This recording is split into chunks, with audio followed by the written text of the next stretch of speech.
On November 7th, 1938, Herschel Grynszpan, a Jewish teenager from Hanover, killed the German diplomat Ernst von Rath at the German embassy in Paris. Grynszpan came there to take revenge against the Nazis after he heard that his parents had been forcibly deported to Poland. Afterwards, he willingly submitted to the French authorities, using the media attention on him to make a statement about the treatment of Jews in Germany. Von Rath was a career politician. By all accounts, he didn't personally have a problem with Jews, but he most definitely didn't have a problem with what the Nazis were doing to them. He wasn't a man of importance in the larger Third Reich, but his assassination turned him into a martyr for Nazism. According to Hitler and Goebbels, Grynszpan's actions were a clear sign that the Jew would stop at nothing to destroy the Aryan Germans. So in order to survive, they must strike first. 2 days later, Kristallnacht was carried out by the SA and SS. More than 90 were killed. 267 synagogues were destroyed. 7,000 Jewish businesses were attacked, many of which also destroyed, and around 30,000 Jews were arrested. Many name this event as the start of the Holocaust. After France surrendered, they gave Grynszpan over to the Nazis. He was interrogated and presumably tortured by the Germans, at one point even being interrogated by Adolf Eichmann, the architect of the final solution. After 1942, no information can be found on him anymore. Most presume that he died in the camps, although some claims have been made that he survived the war and started a family in Paris. No real evidence of this claim has surfaced, however, and his parents, who survived the war and moved to Israel afterwards, had him declared dead in 1960, around the same time that his interrogator, Eichmann, was standing trial. The actions of Grynszpan have been the subject of much speculation and plenty of conspiracy theories. Neo-Nazis and Nazi apologists cling to the idea propagated by Goebbels that Grynszpan was an agent of international Jewry who wanted to cause conflict between France and Germany. Besides this, some people with functioning brains also clung to conspiratorial ways of thinking, like the German Jewish philosopher Hannah Arendt, who claimed that Grynszpan was an agent of the Gestapo. According to her, Grynszpan killed someone who was not fully in line with the party ideology to give Hitler a pretext to start the Holocaust. While I can't fully disprove this, given the gaps in information we have, I do generally believe that Grynszpan's confession is the real one. It was just unfortunate timing, and history has not remembered him well for it. Most Jews during his time didn't see it as a heroic act, but as a useless one that resulted in catastrophe, however well intended the act may have been. I think that in retrospect, we can look at these events on their own, without the overbearing horror of what happened immediately afterwards. I think we can finally look upon Herschel Grynszpan in the way that he actually was. A scared teenager looking to make a difference. Someone who wanted to be a symbol of resistance against oppression. Someone who wanted to be a hero. I don't blame Grynszpan for picking up a gun and taking action, for what else can be done against tyranny? What Grynszpan did wouldn't traditionally be considered tyrannicide in a narrow sense, but I think it wouldn't be unreasonable to generalize it as such, since the man he murdered was part of a larger tyrannical structure, even if he as an individual only had a relatively small part in it. Tyrannicide has been discussed in political philosophy going all the way to antiquity. The terms tyrant and tyranny come from the Greek term tyrannos, originally being a value-neutral term for boss or a chief. The pejorative connotation only comes in the 5th century BC, probably not coincidentally around the same time as the Peloponnesian War, where the difference between the democratic system of Athens and the monarchy of Sparta would have been more emphasized. The subsequent oligarchy of the 40 tyrants, the puppet regime installed there by Sparta after they won the war, also made it so the idea of tyrannicide became more prominent. This obviously isn't a Greek invention. Tyrannicide is something we've seen essentially everywhere throughout human history. The killing of a tyrant, by conceptual ubiquity, seems to be an inherent constant in all of human civilization. Nowadays most of us, meaning primarily Westerners, would perceive the concept of tyrannicide through the lens of liberal democracy. Many of our modern democracies were explicitly founded in one way or another on the opposition towards tyranny, some even directly through tyrannicide. The concept of tyrannicide is, however, not limited to democratic modes of thinking. You can find plenty of tyrannicidal thoughts in the context of relatively absolutist regimes. In ancient China, the emperor could lose the mandate of heaven by ruling with too much cruelty or too little competence. This would not necessarily result in the murder of the emperor, but there's plenty of cases where it did. Similarly, a king of medieval Europe could lose the grace of God. The justifying mechanism found for medieval tyrannicide was usually a mix of biblical doctrine and natural law.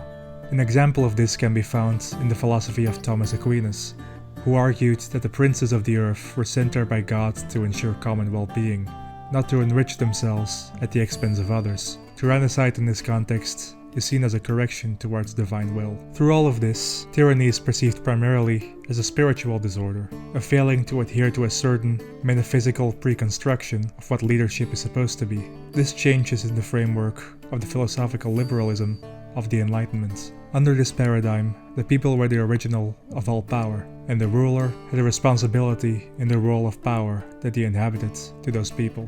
This role would also come with specific laws and limits around their power. This idea of the ruler being conditionally beholden to a limited amount of power and beholden to a general population is what we would refer to as a social contract, the idea of which was central to the works of major Enlightenment political philosophers like Thomas Hobbes, John Locke, and Jean-Jacques Rousseau. The social contract serves as the philosophical backbone to concrete works of jurisprudence, like national constitutions. A breach of this social contract would be enough reason to depose the ruler, if not outright kill him, given the fact that there was no procedure to rid yourself of tyrants, giving the population of pre-democratic nations few options to rid themselves of the faulty sovereigns. This is what happened to Charles I of England and Louis VI of France, monarchs who overstepped the limits of their roles and ruled with complete and fatal incompetence respectively. All of these actions were levied at tyrannical governments where there was no mechanism to depose a leader in a non-violent way. Today most of the West lives in democratic societies. We finally have a system for which we can get rid of bad leaders without resorting to killing them. Of course, things aren't always that simple, but under this system, leaders can be held accountable, even the President of the United States. So of course there is no place for tyrannicide in our system, for there are no tyrants, right? Right?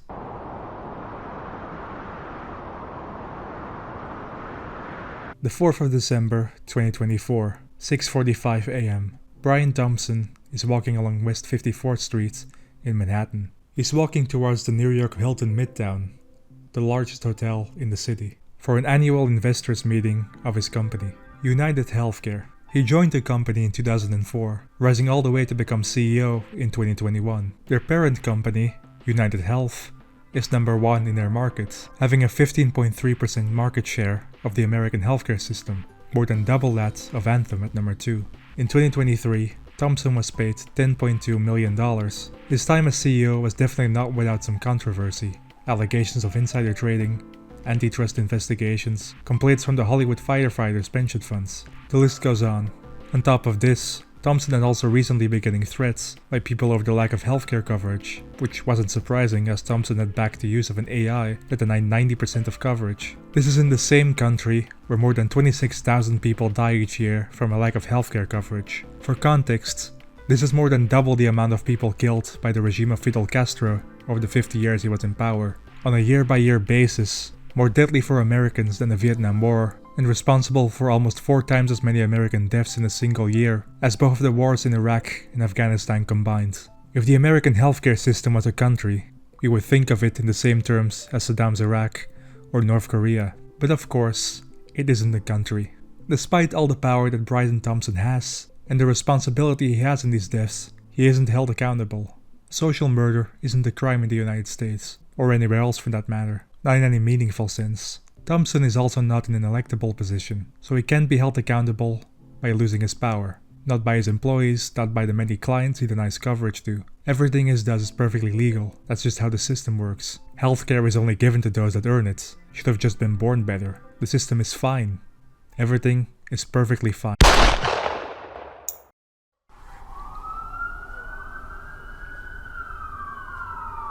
Luigi Nicholas Mangione was born on the 6th of May 1998 in Baltimore County, Maryland. His grandfather, Nicholas Mangione, was a real estate developer whose work led to his family becoming wealthy and attaining political connection to the local Republican Party. Luigi was a valedictorian in high school and an Ivy League student in university, eventually getting a master's degree in engineering. His fellow students described him as intelligent, social, and outgoing, and not particularly political. After college, he worked at several different tech companies, by all accounts heading into a successful career. The only thing that seems to have really dragged him down were chronic back pains he had due to a misalignment in his lower spine. Besides probably lowering his overall quality of life, it also made it impossible for him to date or be intimate, which would come as a massive blow to the people who would later end up thirsting for him online. In January of 2024, he posted a review of the manifesto of Ted Kaczynski, the Unabomber. In the review, he stated that it's easy to quickly and thoughtlessly write this off as the manifesto of a lunatic, in order to avoid some of the uncomfortable problems it identifies, because it's simply impossible to ignore how prescient many of his predictions about modern society turned out. Around the summer of 2024, he went dark. He cut himself off completely from his friends and family. His mother filed for a missing persons report from San Francisco on the 18th of November. Luigi arrived in New York City on the 24th of November via a bus from Atlanta. He stayed there on the HI New York hostel on Amsterdam Avenue near 104th Street. He checked in with a New Jersey driver's license and shared his room with 2 strangers. 10 days later, on the 4th of December, he checked out of his hotel. He went to a Starbucks on the 6th Avenue and ordered water and granola bars. When he found Brian Thompson, he followed him along West 54th Street until reaching the Hilton Hotel. At around 6:45 a.m., Luigi shoots Thompson in the back with a PT Station 69 with a silencer before his gun jams. He's able to fix it and shoot him again, in the leg this time. The bullet casings have denied defense and depose on him, most likely a reference to both the 3 Deans of Insurance and the book Delayed Denied Defense by Rutgers professor Jay Feynman. He pulls up the gun once more before dropping it and making his escape. First he moves on foot before taking a city e-bike through Central Park, after which he takes a taxi to the train station near Washington Bridge, where he takes a train to Pennsylvania. After an anonymous tip from a McDonald's employee in Altoona, Luigi Mangione is captured there on December 9th with a ghost gun, a suppressor, and a fake driver's license. He also had real identification on him and a short manifesto. The same manifesto wasn't released by the mainstream media, with him only cherry-picking quotes from it, and was only posted online in full by journalist Ken Klippenstein to his website. It reads as follows: "To the feds, I'll keep this short, because I do respect what you do for our country. To save you a lengthy investigation, I state plainly that I wasn't working with anyone. This was fairly trivial, some elementary social engineering, basic CAD, a lot of patience. The spiral notebook, if present, has some straggling notes and to-do lists that illuminate the gist of it. My tech is pretty locked down because I work in engineering, and so probably not much info there. I do apologize for any strife or traumas, but it had to be done. Frankly, these parasites simply had it coming. A reminder, the US has the #1 most expensive healthcare system in the world, yet we rank roughly 42 in life expectancy. United is the largest company in the US by market cap, behind only Apple, Google, Walmart. It has grown and grown, but does our life expectancy? No, the reality is, these have simply gotten too powerful, and they continue to abuse our country for immense profit because the American public has allowed them to get away with it. Obviously the problem is more complex, but I do not have space, and frankly I do not pretend to be the most qualified person to lay out the full argument. But many have illuminated the corruption and greed, e.g. Rosenthal, Moore, decades ago, and the problems simply remain. It is not an issue of awareness at this point, but clearly power games at play. Evidently, I am the first to face it with such brutal honesty. The state of New York charged him with 1 count of first-degree murder, 2 counts of second-degree murder, and weapons charges. He got 5 additional charges in Pennsylvania: possession of a gun with no license, forgery, ownership of false identification, and possessing instruments of crime. He was also levied 4 federal charges, which largely echoed the New York charges. Only difference being that, because they're federal charges, they can potentially issue the death penalty, which at this point seems quite likely. To put this into perspective, the El Paso shooter, who massacred 23 people inside a Walmart, and specifically did it as a hate crime, wasn't eligible for the death penalty for his federal charges. This isn't me arguing that the death penalty should be issued not more, but rather a clear indication that the political establishment is significantly more interested in protecting some people over others, which is also shown in the fact that this trial is being held immediately and has been turned into a spectacle. His lawyer, Karen Friedman Agnifilo most certainly finds that to be the case. She accused the state of New York of heavily politicizing and sensationalizing the trial by making him arrive at the court via helicopter and walking him there surrounded by a horde of police and the king of the police himself, New York Mayor Eric Adams. This despite the fact that Adams is facing federal charges himself for corruption. In fact, Adams is facing the same magistrate judge for his trial as Luigi. On top of this, Luigi's pre-trial judge, Catherine Parker, is married to an executive of Pfizer and also personally holds hundreds of thousands of dollars in stock in the company. The impact of this has been minimized due to the fact that she isn't judging the actual trial itself, but the pre-trial can still impact the overall results of the case, as it has the function of, among other things, determining the admissibility of evidence and resolving pre-trial motions from the prosecution and defense. This, the mayor's appearance and comments, as well as the comments of other government officials, made it difficult to maintain the expectation of a fair trial, according to Agnifilo. These comments include a condemnation by Trump, who up until this point had no problem with vigilante-style killers, like Kyle Rittenhouse or Daniel Penny. Can you give us your thoughts about that? And what do you make of the reaction around the suspected shooter? Does that tell you anything about how people I think it's a health? terrible thing. I think it's really terrible that some people seem to admire him, like him.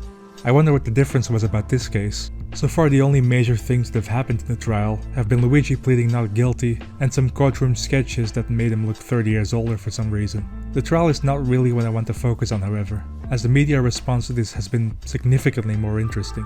When Thompson first got shot, media outlets made their statements in a relatively neutral way, given that they didn't know for certain at the time that it was a political assassination. But when the first murmurs around the faults of the healthcare system started being heard, many outlets changed their tunes to be more defensive towards Thompson, especially when Luigi was arrested and his motive became clear. First, they tried whitewashing Thompson, framing him as a self-made businessman who rose from the working class to become a successful figure in his field. When it became evident that Thompson was not only bad, but especially bad, even by health insurance CEO standards, they shifted their rhetoric to his family, emphasizing that his kids lost a father. While this is true, and is unfortunate for his kids, as they obviously aren't responsible for the sins of their father, this also didn't work, as the kids of those who died by being denied healthcare probably didn't have too much sympathy. After this, they shifted to some tried and true media scapegoats, like video game violence. I'm from Arizona. As Luigi was playing one of the most psychotic and realistic murder simulators imaginable. It got to a point where Forbes wrote a piece explaining the game in the context of the shooting. I would say that this was the most embarrassing thing that Forbes has ever done, but it's definitely not true. While all of this was happening, Luigi got slammed on conservative outlets like Fox News. Right. And good, he's got it. Now, he's a prep school kid. He's politically connected in Maryland. He's ready for prison? I don't think anyone's ready, Brian. Maybe you are, Brian, in a different way. But this guy's not ready. He's way too soft. He's going to get annihilated on the inside, and good. If he's not going to get the death penalty, maybe someone will do him justice behind bars. We'll dig into it later. The Instagram posts from nutbag people, which I was sent in the commercial break earlier, crazy. Like, he's cute, and people celebrating this. This is a sickness. Honestly, it's so disappointing, but I guess we shouldn't be surprised. Gentlemen, thank you so much. And up next, the other big news out of New York, Daniel Penny. A lot of people think he's a hero, and tonight he's not guilty. My take next. Some very good news tonight. I can report that all hope is not lost in New York. She seemed to not have any problems with the other vigilantes like Penny. I wonder what's different about this case. The outrage by conservatives wasn't limited to the US either, as figures like Piers Morgan also came out of the woodwork to give their 2 cents. I cheered when I heard that Marine veteran Daniel Penny had been found not guilty, and I felt shocked and saddened when I saw footage of United Healthcare CEO Brian Thompson being executed in the middle of Manhattan. These 2 reactions would surely be the correct and appropriate ones for anyone with an ounce of fairness and humanity in their hearts. While we also like Penny but not Luigi, I wonder what throughout this process they want to paint Luigi as a violent lunatic and a political extremist, neither of which are really true. Politically speaking, Luigi seems like he's just a regular guy with regular guy proclivities, someone who's just generally critical of the establishment. As for whether he's a lunatic, basically all accounts of him describe him as an intelligent, articulate and sociable guy. Media outlets have even been trying to hide this by doing things like painting anything he ever did as a sign of some sort of psychopathy, or by refusing to show his entire manifesto, because they know that it will contradict the perception of him they've been trying to propagate. Another thing they've been doing is focusing on Luigi's good looks, in order to make it seem like his popularity is purely due to people having the hots for him. This is obviously bullshit, as people have been celebrating Thompson's assassination since before we knew that he was a 10, evidenced by things like the response to the original Facebook post by United Healthcare, and by the shooter lookalike competition in New York shortly after that happened. The focus on his looks is purely a tactic used to discredit any real critiques of the system that Luigi's actions brought to the surface. It seems that the attempt at subverting the narrative wasn't particularly successful in this case. If you look at the comment section on right-wing outlets like Fox, you can see that the audience isn't falling for it. Even pundits like my favorite rapper Ben Shapiro are being blasted on their own comment section. I guess it makes sense that a failed Hollywood writer wouldn't be able to make a convincing narrative. Despite conservative media's attempt at shifting perception, Luigi Mangione became a celebrity overnight, going from some smart rich kid to a symbol for the oppressed. Of course, with his newfound fame came consequences, seen by him through the groupies, the Luigi hats, P. Diddy being jealous of all the attention he's getting in jail. I'm actually pretty curious as to what extent Luigi has knowledge about the impact he had on the world outside of his cell. Of course we know what we did to him. Anime Luigi, Graffiti Luigi, Minecraft Luigi, Sailor Luigi, Che Guevara Luigi, Furry Luigi, Disco Elysium, Scam Luigi, Photoshop Husbando Luigi, Saint Luigi, E-Girl Accessory Luigi, Luigi Fanfiction, 157 works of Luigi fanfiction as of recording this, with tags like tutoring, enthusiastic consent, and inaccurate gun safety. You can also see him shipped with some of your favorite characters. You were a hero. I mean, you did accord to the law, but you saved millions of lives. The other heroes didn't do shit to help us, but you did. You are a true hero. Don't call me a hero. I am not like that corrupt pigs. I genuinely care about the people. By the way, my name is Luigi Mangione. You are Izuku Midoriya. And the Oscar goes to... Speaking of which, there's Rule 34 of Luigi, which I guess sorta makes sense as that is the whole thing of Rule 34, covering everything and such, but still. So if by some miracle Luigi does make it out of this, he can look forward to images such as the one of himself with his cock out covered in Monopoly money, or one where he's showing off his bulge, and some underwear prominently displaying an image of the Pokemon Breloom. You think that when Tim Berners-Lee invented the World Wide Web, that he envisioned that it would one day be used to create stuff like this? I hope so. I can imagine him smiling down on us from wherever he is. He's not actually dead.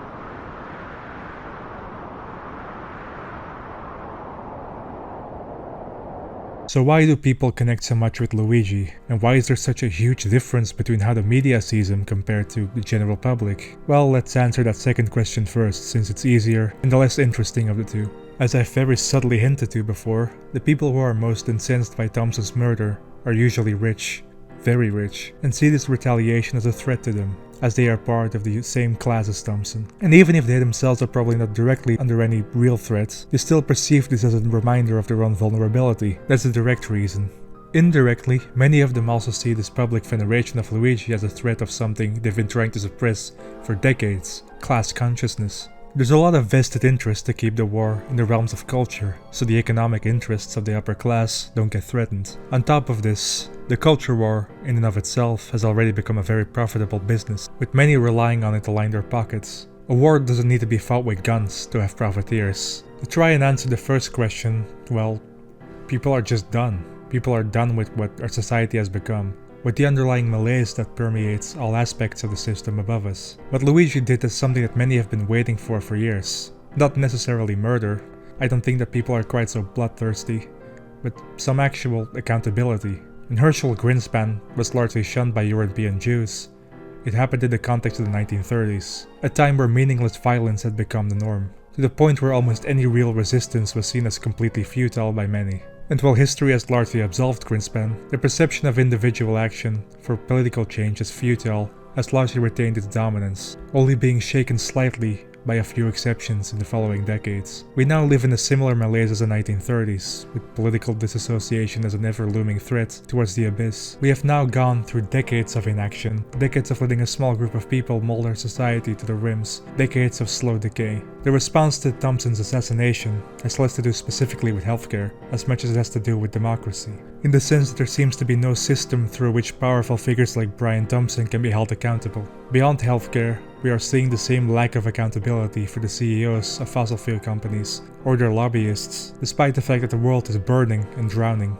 Or with the heads of social media platforms, we have a direct hand in the spread of misinformation, leading to an overall worsening of our society. Again, these people are not in electable positions, despite the fact that they have way more power than most actual electable officials. At this point, regulation or reform seems unlikely since so much lobbying money lines the pockets of those in power. In fact, everything I talked about so far seems to be only getting worse and worse and worse. So what choice is our system giving us? In a system that commodifies every aspect of our humanity, in a system where profit comes before ethics, in a system where institutions are two-tiered, in a system that would rather keep growing and growing until its inevitable collapse than let up and survive. What can be done? What can be done against tyranny?